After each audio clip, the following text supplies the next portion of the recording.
You ever had a moment where the world tilts under your feet? Where you blink and suddenly nothing makes sense anymore? That night was mine. It was supposed to be simple. A warm evening, a housewarming party, a chance to finally celebrate the brownstone I had worked years to buy with Thomas. I had pictured laughter spilling from the kitchen, the clink of glasses, the sound of my parents' quiet voices blending in with everyone else. They don't talk much, my parents. They're soft-spoken, humble, the kind of people who smile with their eyes instead of their mouths. I wanted them to be there, to see the home I had built, to feel safe inside it. But when I stepped outside for just a breath of air, everything I thought I knew shattered. They were there, my mother and father, standing on the steps in the cold Brooklyn night. No coats, no chairs, nothing but the sharp bite of February wind gnawing at their thin sweaters. My dad's hand shook, not just from the chill, but from that familiar weakness in his chest. His breath puffed in short, painful bursts. My mother clung to his arm, trying to steady him, but she looked like a gust of wind could blow her away. The door behind me was locked. My key didn't even turn right. And through the frosted window I could hear music thundering, glasses clinking, and strangers laughing inside my house. Have you ever felt your chest burn with anger and disbelief all at once? Have you ever wondered, how could this happen in my own home? I rushed down the steps. My mother's face lit up for a second, relief in her eyes, but it faded almost instantly. My dad whispered, "We tried to come in. They told us we weren't on the list." On the list? My parents, who raised me through sleepless nights and double shifts, who sacrificed their health so I could stand where I was, were told they weren't on the list, as if this was some nightclub, as if their presence was an inconvenience. I grabbed my father's cold hands, and it hit me. His skin was icy, trembling with a weakness that screamed danger. His heart. That fragile heart patched together by doctors years ago. One shock, one misstep, and it could all collapse. Inside, the laughter only grew louder. Strangers toasted under the lights I had chosen, at the dining table I had picked out, while my parents froze on the doorstep. Do you understand the fury that crawls up your throat when you realize the people you love most are treated like trash in your own home? I yanked the door again, but nothing. The lock was different, changed. Someone had swapped it. My pulse thundered. This wasn't an accident, it was deliberate. I could feel my stomach twist as I glanced back at my dad. His lips pale, his breathing shallow. My mom whispering, "It's okay, we'll wait." But it wasn't okay. It was never okay. And I thought, what kind of family does this? What kind of people smile and sip wine while the people who gave me life are shivering a few feet away? The music swelled inside, drowning out the sound of my mother's cough. Each beat of the bass was a slap in the face. This wasn't a party anymore. It was a takeover. My throat burned as I asked myself the question you're probably asking right now. What would you do if you found your parents locked out of your own house while strangers partied inside? I looked at the windows glowing with golden light, then at the icy steps where my father tried to steady himself, and in that moment, a vow rose inside me like fire. This night wouldn't break me, but it would change everything. Because when the door slammed shut on my parents, it slammed shut on my silence too. I stepped back into the house, clutching my father's icy hand still fresh in my palm, and the contrast nearly knocked the breath out of me. Inside, warmth wrapped around the room like a velvet curtain. Crystal glasses sparkled, trays of shrimp and oysters circulated, and strangers, faces I'd never seen before, were laughing as if they owned the place. And in some twisted way, maybe they believed they did. My eyes darted through the room. Evelyn stood near the fireplace, her posture regal, one manicured hand holding a glass of champagne. Howard was by the piano, nodding to a group of older men who looked like they came straight from a Wall Street lobby. And then there was Thomas, my husband, leaning by the kitchen counter, silent, sipping his drink, eyes fixed on the floor as though none of this was happening. You know that feeling when you expect someone to fight for you, to stand tall, to defend what's right, and instead they shrink, as if their spine dissolved? That was Thomas in that moment. I pushed my way through the crowd, heart pounding, each beat hammering out the same word. Why? Why? Why? I didn't even recognize half the people here. They weren't our friends. They weren't neighbors. They weren't colleagues from my job. They were Evelyn's crowd, her social circle, her kingdom. I whispered his name, Thomas, sharp, almost cutting. He barely looked up. Do you know what silence does? It screams. It shouts louder than any word. His silence that night told me he wasn't on my side. He wasn't on anyone's side. He was too afraid to even be on his own. I turned to Evelyn. Where are my parents? My voice shook, but it carried. Heads turned. For a second, the laughter dulled. Evelyn smiled, wide and polished, as if I'd asked her what brand of champagne she preferred. Oh, Rachel, she said. I didn't think they'd feel comfortable here tonight. It's a bit too elevated. That word slid through me like a blade flashback. Suddenly I was 12 again, watching my father step off a night shift at the hospital. His shoes scuffed, his uniform damp with sweat, but his back still straight. He used to pick up 2 extra shifts just so I could go to art camp, just so I could have a future bigger than bills and survival. My mother would sit at the kitchen table, sewing buttons onto clothes that weren't even ours, whispering that one day I'd live differently. They gave up so much, and Evelyn had the gall to say they weren't elevated enough. I snapped back to the present, the laughter seeping back in like poison gas. The crowd pretended not to stare, but I felt their eyes grazing over me, dissecting me. Thomas still said nothing. I wanted to grab him, shake him, shout, "Do you see them? Do you hear what she just said?"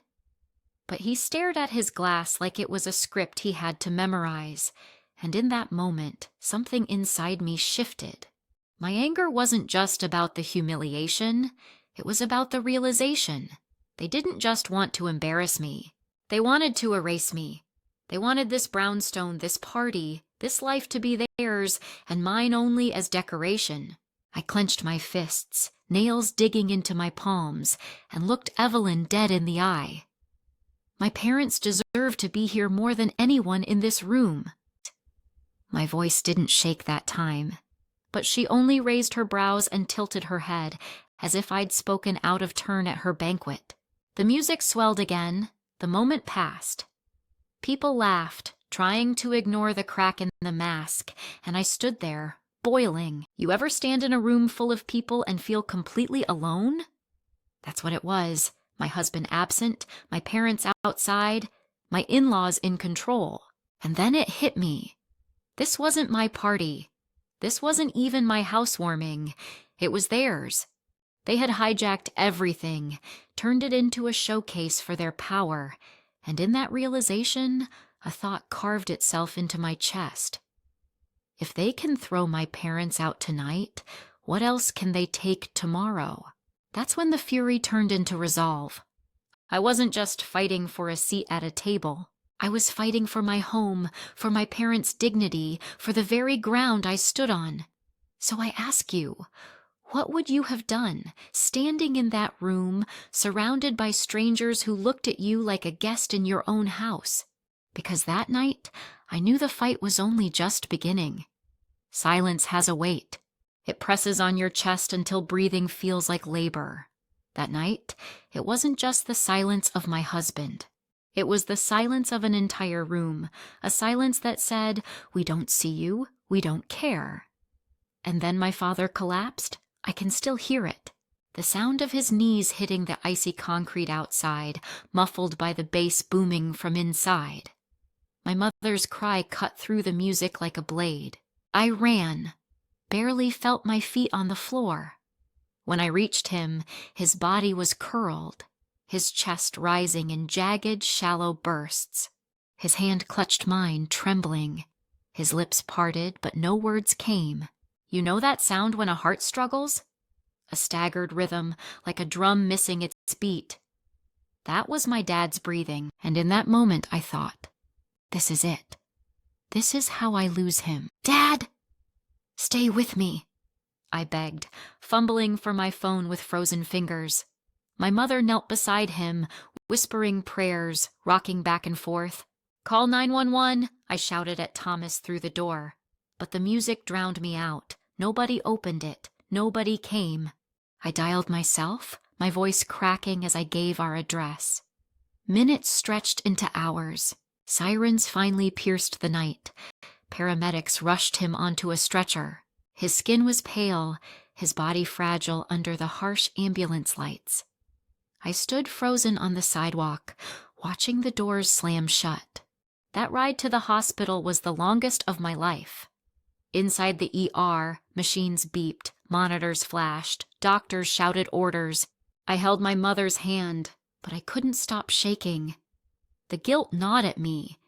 If I had acted sooner, if I had fought harder, maybe he wouldn't be here. Maybe his heart wouldn't be faltering under fluorescent lights. Ma'am, a nurse pulled me aside. Your father has severe hypothermia combined with heart failure. We need immediate treatment. Her words echoed in my skull. Severe, failure, treatment. Each syllable carried a price tag I knew we couldn't cover. That night, sitting in the sterile waiting room, I checked our joint account, and that's when the second blow landed. Thousands of dollars gone, withdrawn, no explanation. I stared at the screen, blinking, my stomach turning. It wasn't just money. It was the security I'd built, the safety net I thought would catch us. And the person who had access? Thomas. My hands shook as I confronted him later. Where is it? The money? The savings? Where is it, Thomas? He avoided my eyes. I had to cover some things. Some things? My dad is in there fighting for his life, and you're telling me you covered some things? What did you do? Silence again. That suffocating silence. And then, as if fate wanted to twist the knife deeper, I overheard Evelyn and Howard in the hallway the next morning. Their voices low, but sharp. She can't handle this place, Evelyn whispered. We'll move in. Take care of it properly. Thomas will come around. He always does. They weren't talking about helping. They were talking about taking over, my home, my life, my everything. I froze, pressed against the cold wall, heart pounding. They wanted it all. And with my father in a hospital bed, my mother by his side, and my finances drained, what power did I have left? I remembered my father's words years ago when I almost gave up on college. Rachel, he said, his hand heavy on my shoulder, we didn't work ourselves to the bone for you to let people walk over you. Fight, always fight. That memory hit me like a jolt. My father was fighting for breath in that hospital bed. How could I not fight for him? For us? But fear is a cunning thing. It slithers in, whispers, what if you lose? What if they take everything? I stared at Thomas that night, sitting silently at the edge of the bed, shoulders hunched, face buried in his palms. I wanted to scream. To shake him until the man I thought I married woke up, but I didn't, because deep down I realized his silence wasn't weakness anymore, it was choice. And that choice cost me more than money. It cost me trust. My father's heart condition isn't a story I tell lightly. It's been with us for years. The surgeries, the pills, the endless appointments. Each time he'd smile and say, I'm fine, kiddo. But I knew how fragile he was. I knew every cold night, every moment of stress was a gamble. That's the stake, his life. So I ask you, what would you do if your father's heartbeat was on the line? And the people closest to you not only failed to protect him, but plotted to strip away the very walls around you. That's the price of silence. And it was a price I refused to keep paying. Morning light hit the hospital window like a clean blade. My father slept under a thin blue blanket, warmth finally returning to his cheeks. My mother dozed in a recliner, hands still clasped around a paper cup of tea that had gone lukewarm hours ago. I stood there and made a promise to all three of us. This ends now. On the walk to the elevators, I dialed Vanessa. She's the friend who doesn't just listen, she acts. I need a lawyer, I said. My voice surprised me. Steady, flat, like a line finally drawn. You'll have one in an hour, she answered. By noon, I was in a quiet midtown office that smelled faintly of leather and printer ink. My attorney, Lewis Hart, didn't waste time on shock or sympathy. He asked for facts. I gave him times, names, numbers, changed locks. Caterers charged to our joint card, a withdrawal Thomas couldn't explain. Elderly parents left outside in the cold. Lewis tapped his pen. Here's what we do, police escort, licensed locksmith. You're the primary on the mortgage, yes? Yes. Good. We secure the property, we document, we notify, through counsel only, and we set conditions for any future access. The list became a plan, and the plan felt like oxygen. That afternoon, a patrol car met me at the curb. The brownstone looked the same from the street, handsome, calm, but I could feel the echo of last night's laughter sealed behind the door. The locksmith worked quickly, metal clicking in brisk, confident strokes. New deadbolts, new codes. My name on every form. Inside, silence. The party's smell still lingered, perfume, wine, something buttery, but the rooms were stripped of noise. I walked through each space with my phone camera rolling, the coffee table now scarred, the dining chairs I had chosen for Sunday dinners, pushed against the wall like misbehaving children. In the guest suite, I found garment bags that weren't mine, perfume bottles lined up like soldiers, Evelyn's. I opened the closet and laughed once, short and humorless. Not today, I said out loud.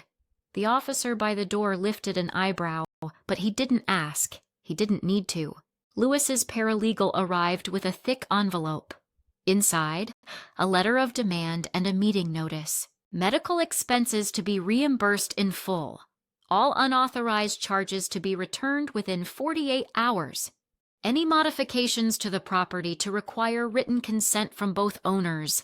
No unsupervised access, ever. All communication through counsel. I placed the letter on the kitchen island, my island, then took a slow breath.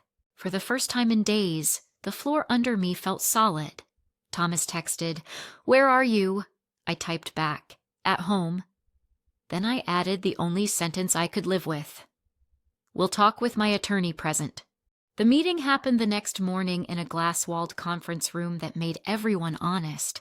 Lewis sat beside me, calm and neat. Across from us, Thomas, pale, eyes rimmed red. And then Evelyn and Howard, dressed like a verdict. Lewis slid copies of the letter to their side. "We'll keep this simple," he said. "These are non-negotiable, funds returned, medical bills covered. Property access restricted. Any breach will be pursued immediately." Evelyn smiled in that way people smile when they think they still hold the board. "Surely we can discuss this? Privately?" she said. "We're discussing it now," I answered. My voice surprised me again. No tremor, no need to raise it. Still as a shut door. Thomas cleared his throat. "I didn't know they changed the locks," he said. "I thought—" I looked at him. He stopped. Howard leaned forward. "We all made mistakes. He said the word we like a rope he wanted to throw around my feet. But dragging this through legal channels, that seems excessive." Lewis placed a hospital report on the table. The pages whispered against the wood. Hypothermia, cardiac distress, ambulance transport.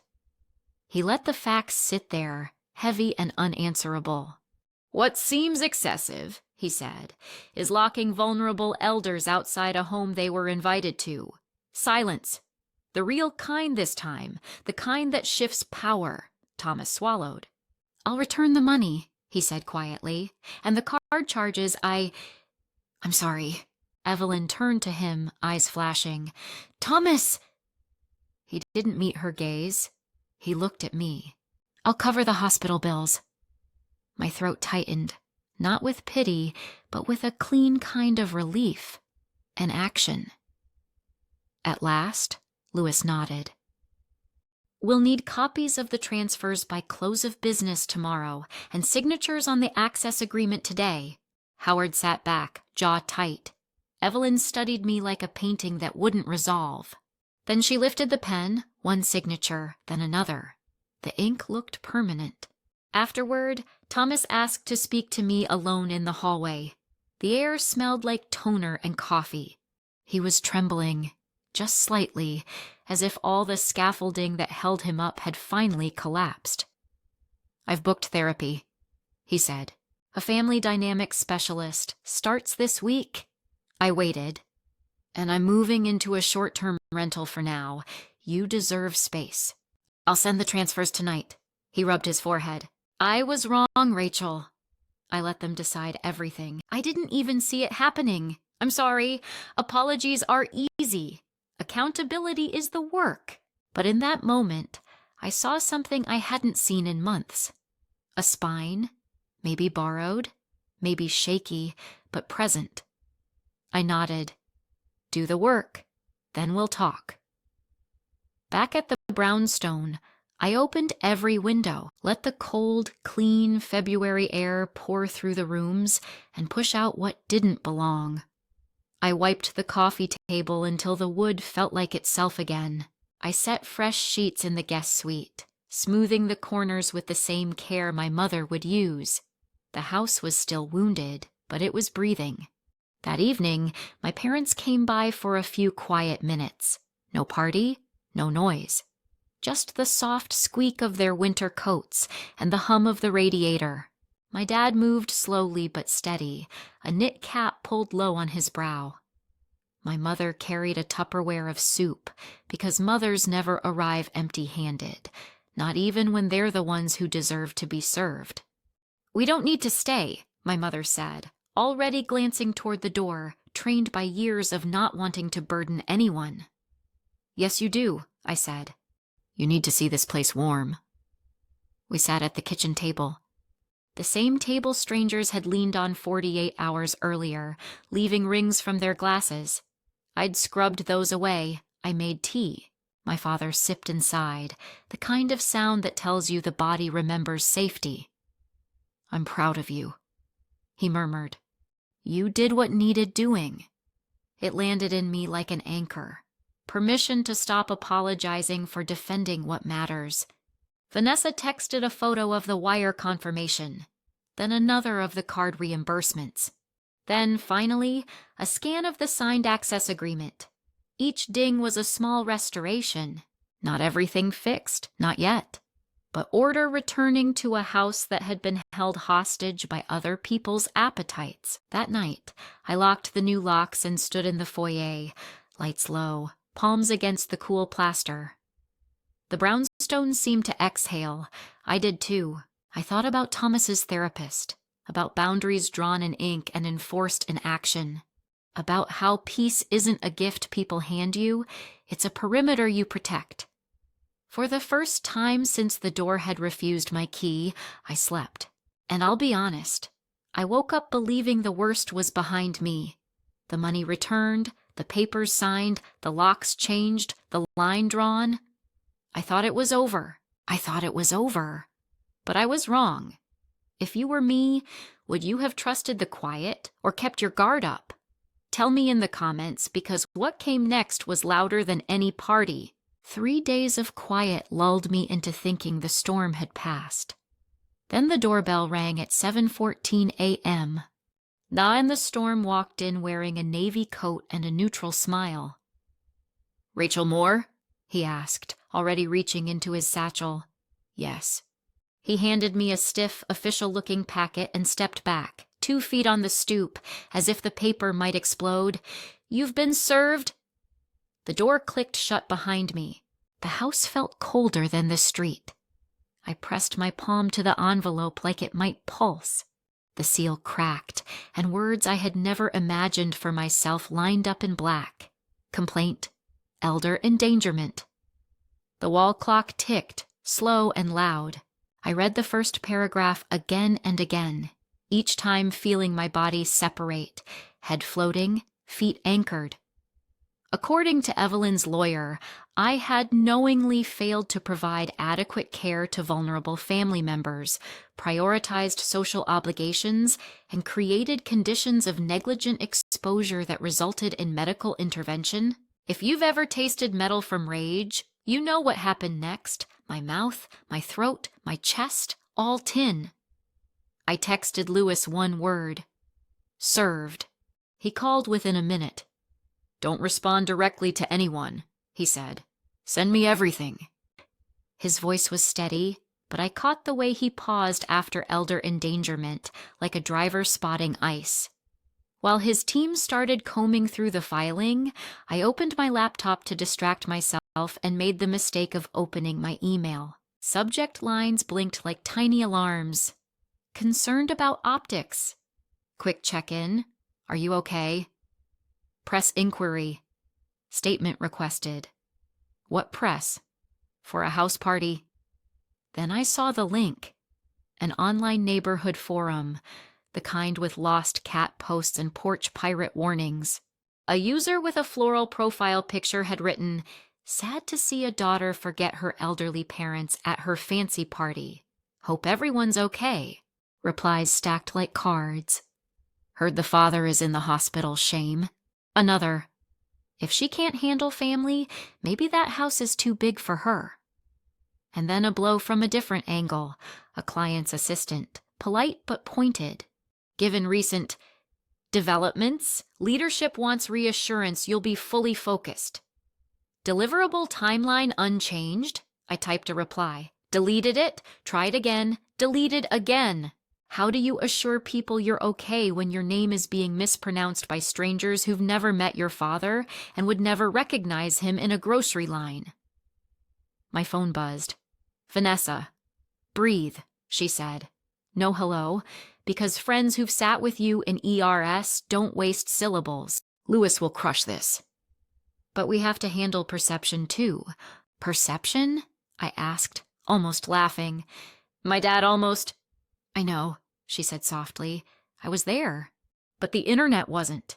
The internet believes the loudest voice." A second notification popped, a text from Thomas. "I just heard.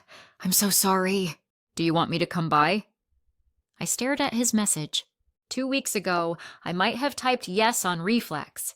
Now I wrote, "We'll coordinate through counsel." Then, because the truth is sometimes a kindness, I added, "Please ask your mother to stop speaking to neighbors." He replied, "I'll try," and even through the glass of the screen that word, try, looked thin. By mid-afternoon, Lewis called with a plan. "First, we file a motion to dismiss. The complaint is speculative and inverted. That's lawyer speak for upside down. Second, we compile documentation. The hospital report, your 911 call, the changed locks, text messages instructing you to delay your parents' arrival, anything that establishes the timeline, quotation mark."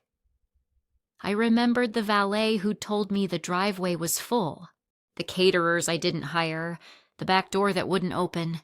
My notes began to thread into a rope. Lewis continued, "We'll also gather character statements. Neighbors who saw you trying to get your parents inside, the woman with the blanket. Did you get her name?" I hadn't, but I could find her house. I remembered the wreath, the blue door, the stone rabbit by the stoop.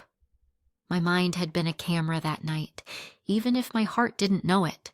"Lastly," he said, "do not engage online. No clarifications, no comments. Screenshots turn into exhibits. Let me speak for you." After we hung up, the house felt too large for my body. I brewed tea and let it grow cool while I read the complaint again, line by line, highlighter scratching. Every sentence flipped reality like a mirror held to a fire. Where I had begged, they wrote ignored. Where I had acted, they wrote delayed. Where I had protected, they wrote neglected. Maybe you've lived this paradox. Your truth is vivid and textured. Cold wind, blue lips, a 911 operator counting beats. While the accusation against you is spare, tidy, and clean enough to photocopy. Which one looks more professional at first glance? At dusk, I forced myself outside and walked the block, chin high, hands in pockets. Stares skimmed off me in little darts. A couple I'd never met fell silent as I passed, then started again once I turned the corner. A jogger slowed, looked like she wanted to speak, then sped up. Halfway down, the blue door opened. The neighbor who'd brought the blanket stepped out with a small bag of recycling. "Rachel, right?" she said gently. "I've been meaning to check on your father," I exhaled. "He's recovering. Thank you. I never got your name." "Priya," she said, smiling. "And my husband, Aaron." She hesitated. "If you ever need a statement about that night, we saw a lot." Heat rose behind my eyes. "Lewis, my attorney, will reach out." "If you're comfortable," she nodded. "We are." Then she looked toward the brownstone and added, "People who lock out elders don't get to write the narrative." Back home, I dialed my mother. She answered on the second ring. "We're fine," she said before I could ask. "Your father's reading, I'm making stew." I told her about the filing, the neighbors, the plan. She listened without interrupting, the way she always has, as if taking in my words in small, careful bites. "You do what you must," she said. "Truth doesn't shout. It stands." I hung up and opened my journal, the paper one, the kind no one can hack. I wrote down a promise. I won't let them turn my father's suffering into my indictment. Under it, another. I won't let fear of gossip shrink my life. The next morning, the gossip shrieked louder. A parenting group on social media had reposted the forum thread with a caption that stabbed, "Daughter forgets elderly parents in the cold during luxury party. What would you do?" The comments were a bonfire. Some were kind, many weren't. Someone dug up an old photo of me at a work gala and captioned it, "She looks like the type." As if type is a crime scene. Vanessa called again. "We need to take back the mic," she said. "Not with details. Lewis is right. With values, a short post, compassion forward. You don't name names. You do name boundaries." I drafted for an hour and ended with 3 sentences that felt like bone. My parents are my heart. Their safety and dignity come before any room, any party, any perception. While legal matters proceed, I'm choosing silence over spectacle and action over noise. Lewis approved.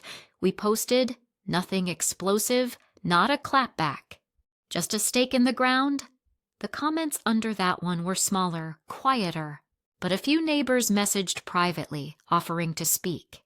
One wrote, "I saw you pounding on your own door. Don't let them scare you." By late afternoon, my inbox pinged again, this time with something bright. A transfer from Thomas, then a second, covering my father's hospital bills. After it, a long email, parts of which I read and parts I let glide by. He had told his mother to stop contacting neighbors. He had told his therapist everything. He hoped it mattered. You know when someone starts to do the right thing for the first time in too long? It's not redemption. It's a door cracked. I stood there for a moment, hand on the knob, but didn't open it. Not yet. Because the bigger door was the one I'd be walking through soon, court. A place where narrative turns into record, where a judge trades rumors for rulings. I imagined the room. The wood, the seal. The hush that isn't fear but focus. A different kind of silence. If you were me, if your mother-in-law sued you for failing your own parents, would you crumble or would you stand? Would you disappear from your street until the storm passed, or would you walk it every morning until the street remembered your name? I chose to stand, not with shouting, not with clapbacks, with posture, with paper, with people who saw the night for what it was. That evening, I drafted a list for Lewis. Names, times, screenshots, the make of the catering van, the first name of the valet who'd said the driveway was full. Each detail a stitch, each stitch a hold against the tear. I texted Priya to confirm she and Aaron were willing to testify about what they saw. She responded within a minute. Yes, we're with you. I set my phone down and leaned my forehead against the cool window. Outside, the block was quiet, winter throwing bluish light over stoops and railings. Somewhere, a dog barked twice and went still. The brownstone around me felt awake, not haunted anymore, just alert, like me. They wanted me smaller. They wanted me shamed. They wanted me busy defending myself so I'd stop defending my parents, my home, my own spine. But the truth is annoyingly persistent. It waits. It gathers witnesses. It walks on 2 feet. I don't know how you'd carry that kind of week, but I held it this way. I fed my parents. I paid attention to my breath. I let my lawyer be the loud one. And every time the fear rose like a tide, I said out loud, to the empty kitchen and to the woman in the mirror, "You did not abandon them. You opened the door. Tell me, if someone flipped your story and stamped it with a seal, how would you rewrite it back? Would you let strangers define your love, or would you stake your claim quietly, relentlessly, until the ground itself remembered? Drop your answer below. I want to hear how you'd carry a week like mine. Courtrooms smell like paper and polish, the kind of clean that makes you sit up straight." I walked in holding my breath and my backbone.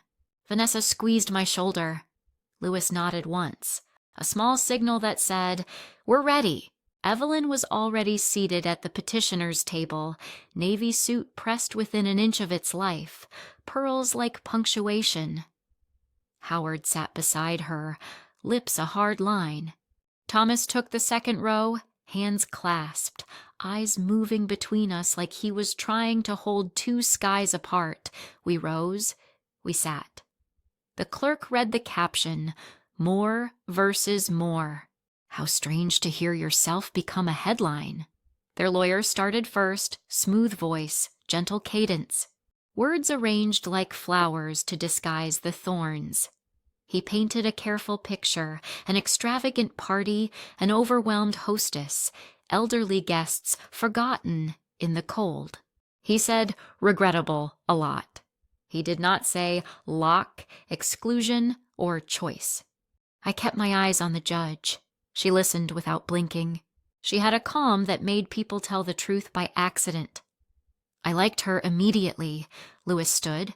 No flourish, just facts. "Your Honor, the narrative you've heard is inverted.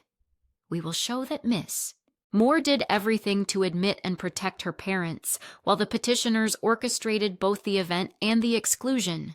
We will show motive, control over a property, and we will show opportunity, access to vendors, locks, and the guest list. And we will show what happened minute by minute." He didn't raise his voice.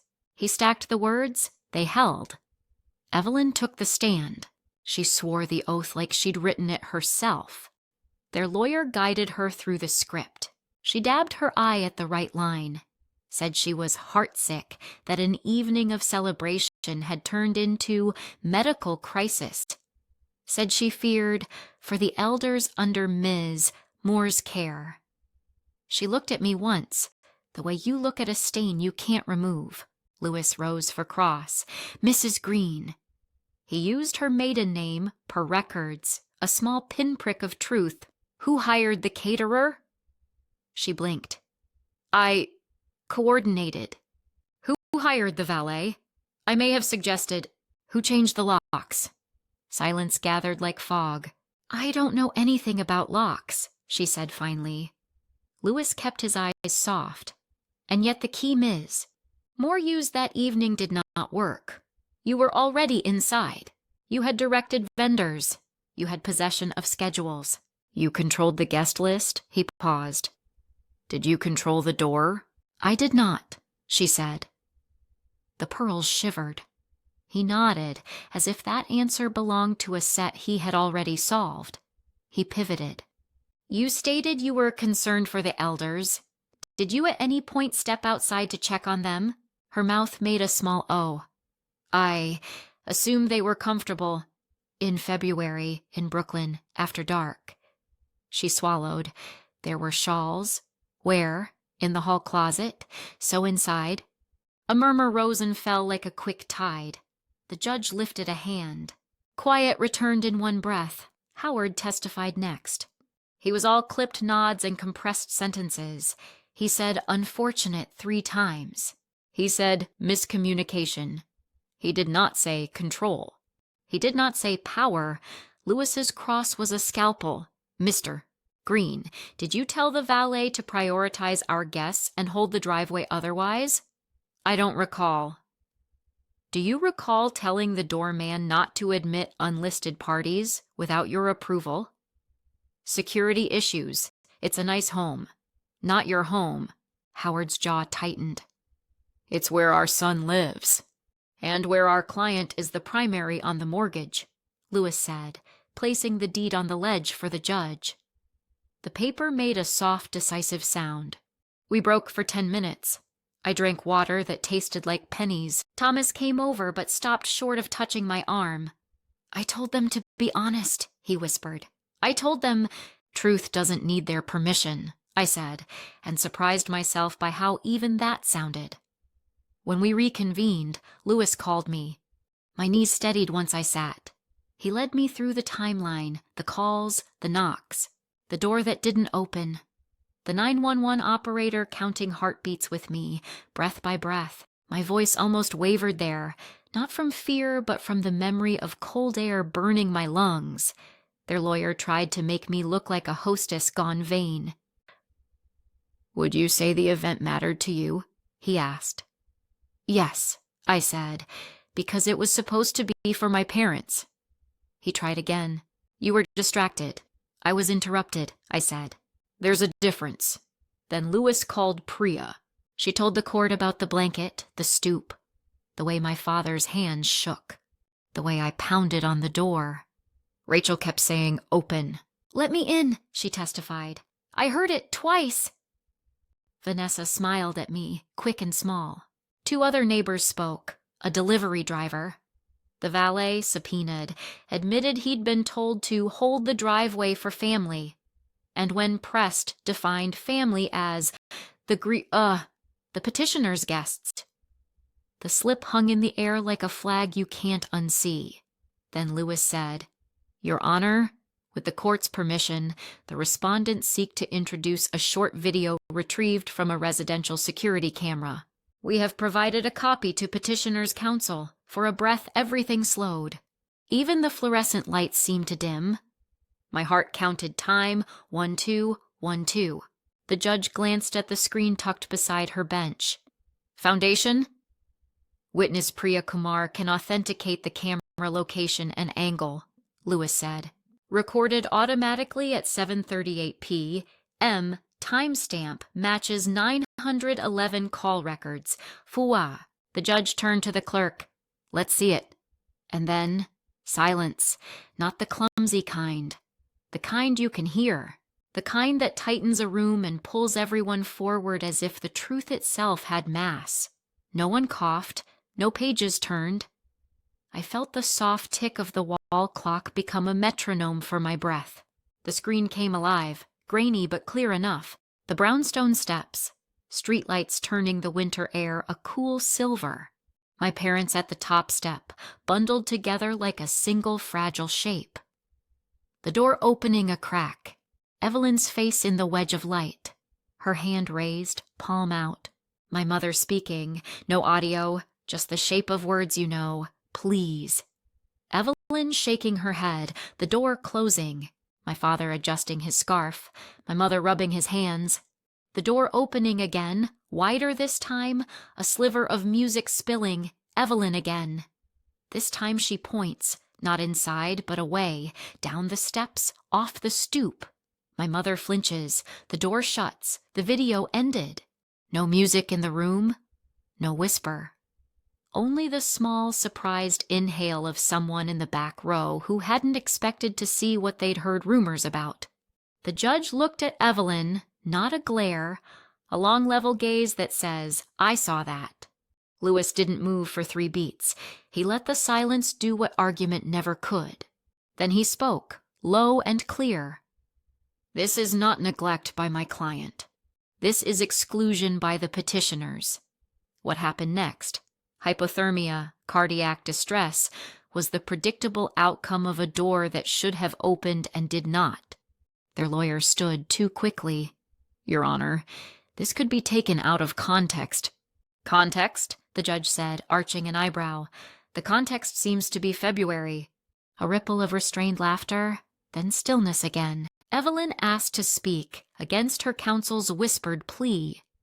"I never intended harm," she said, voice tight. "I believed they were waiting for a car. I thought it best to keep the entrance clear. The party had important guests." "More important than elders?" the judge asked. Evelyn's mouth opened. No words came. Louis placed the medical report next to the printed still from the video. My father's pale face, his breath visible, his hand at his chest. "Harm doesn't check intent on the way in," he said. The judge turned toward me. "Miss." "More. Do you have anything further for today?" I swallowed. "Just this, Your Honor.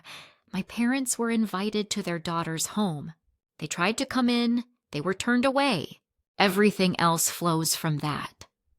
She nodded once, as if I had pointed to the true beginning of a story that had been told backward until now. "Counsel," she said, looking at Evelyn's side, "I will expect a response addressing this video directly.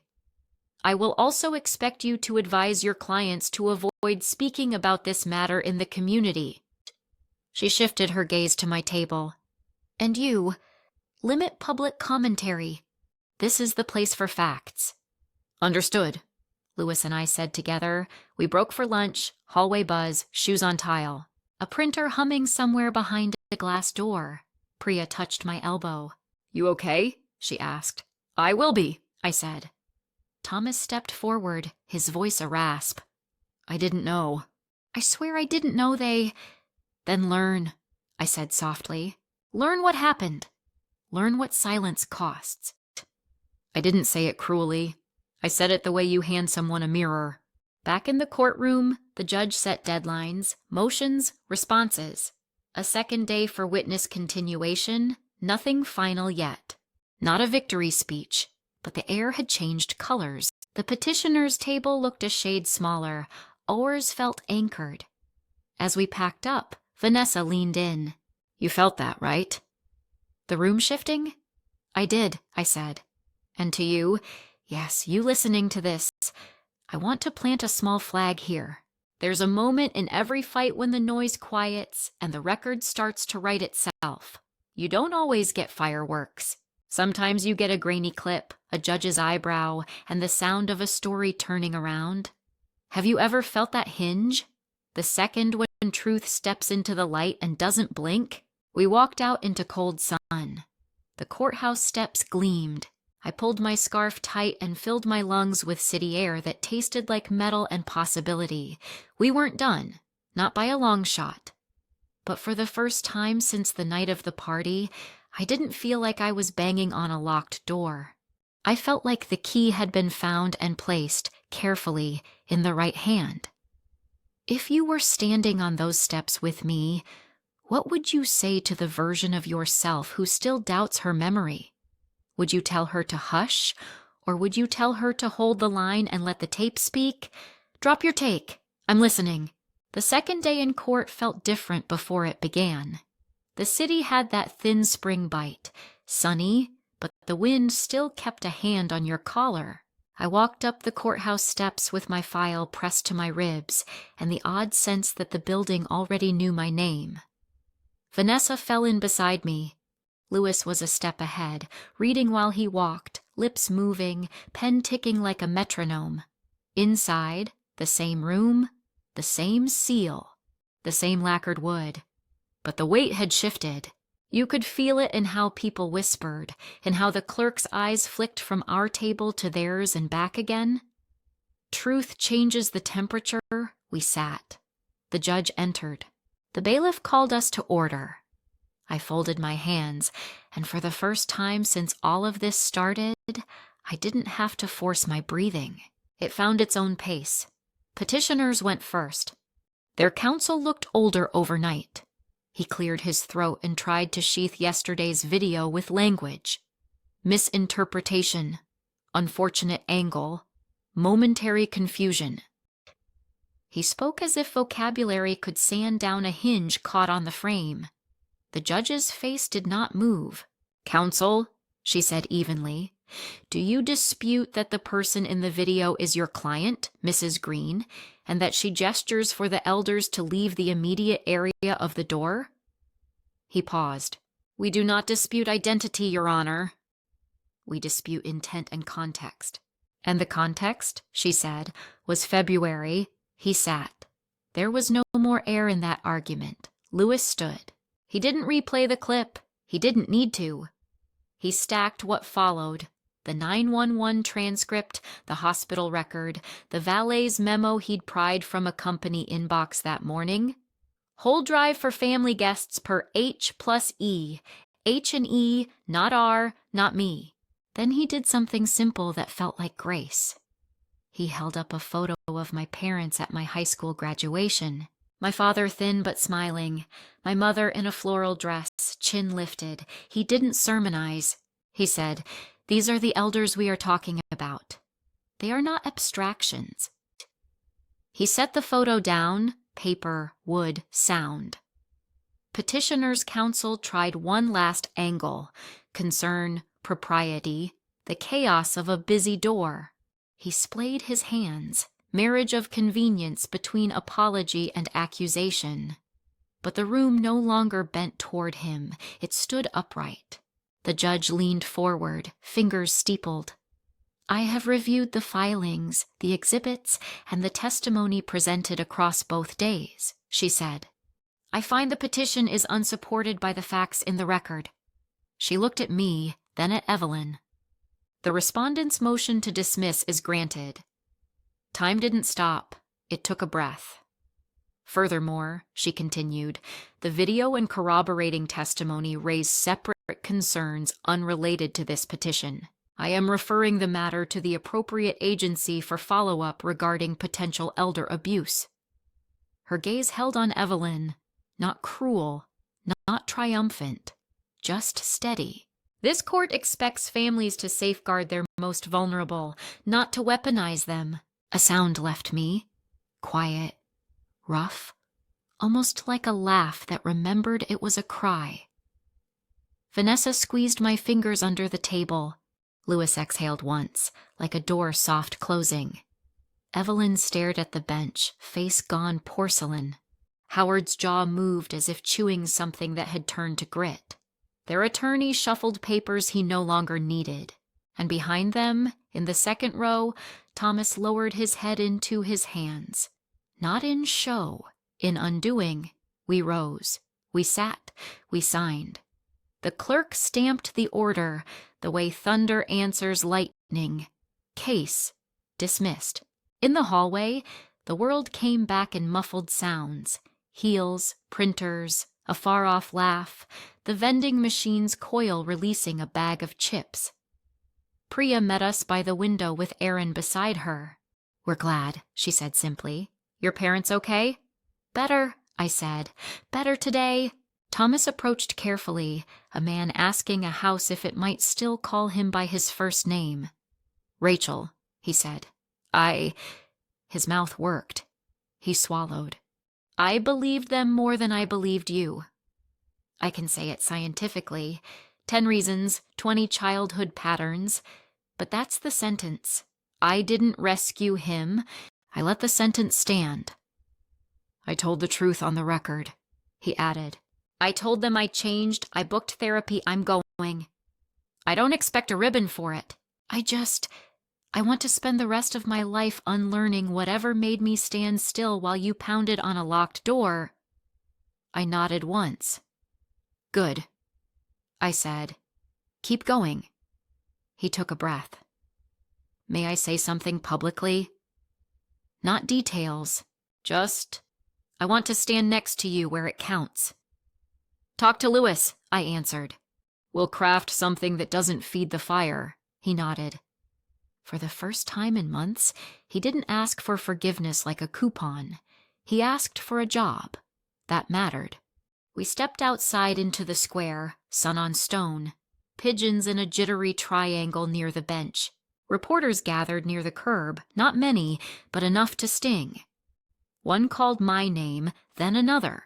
I felt the old urge to explain, to narrate, to wrap it all in clean words that wouldn't be clean in anyone else's mouth.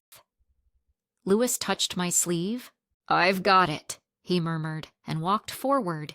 He kept it short. The court dismissed the petition. We appreciate the court's focus on facts.